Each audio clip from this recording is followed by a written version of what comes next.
यदि भीतर से अप्रसन्न हो, दुखी हो, अप्रसन्न हो, बाहर की कोई वस्तु समाधान कर पाती है? कभी कभी कोई ऐसी परिस्थिति आती है जब भीतर से ही दुखी हैं। क्षमा करना, मैं एक उदाहरण दे रहा हूं, बात समझ में आ जाए। अब मान लो किसी का युवान पुत्र चला जाए, उसको सारे संसार की सुंदर बढ़िया वस्तु खाने की, पीने की, ओढ़ने की कोई लाकर दे दे, उसको सुख हो रहा है? नहीं हो रहा है। सुख कब होता है? किसी भी वस्तु से सुख कब होता है?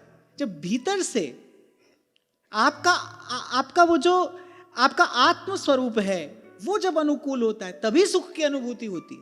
थोड़ा सा ध्यान से देखो तो सुख दुख की अनुभूति का कारण आप ही हो, बाहर की कोई वस्तु व्यक्ति है नहीं।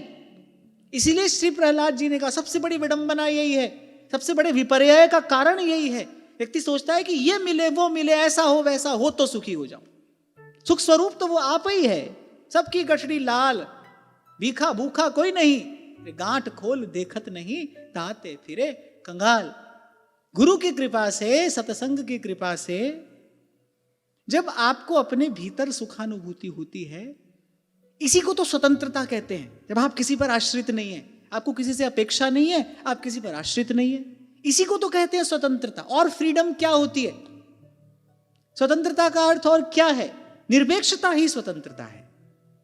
जब आपको कोई अपेक्षा नहीं है, आप किसी पर आश्रित नहीं है, आप अपने आप में पूर्ण अनुभव करते हैं, यही स्वतंत्रता है। इसी को महापुरुषों ने सर्वोपरि उपलब्धि कहा है। हाँ, पर कबीर एक बात अवश्य कह देते हैं, हंसा की गति हंसा जाने, कहा जाने को कागा। इसलिए अतुलित सामर्थ्य संपन्न महापुरुषों ने यहां चयन किया निरपेक्ष जीवन शैली का। किसी की कोई अपेक्षा न रहे भाई, किसी पर कोई आश्रय न रहे, हम किसी के आश्रित ना हो, सर्वथा निरपेक्ष, यही स्वतंत्रता है। इसी को श्री कबीर जी कह रहे हैं, हाथ में कुंडी बगल में सोटा, चारों दिशा जगीरी में।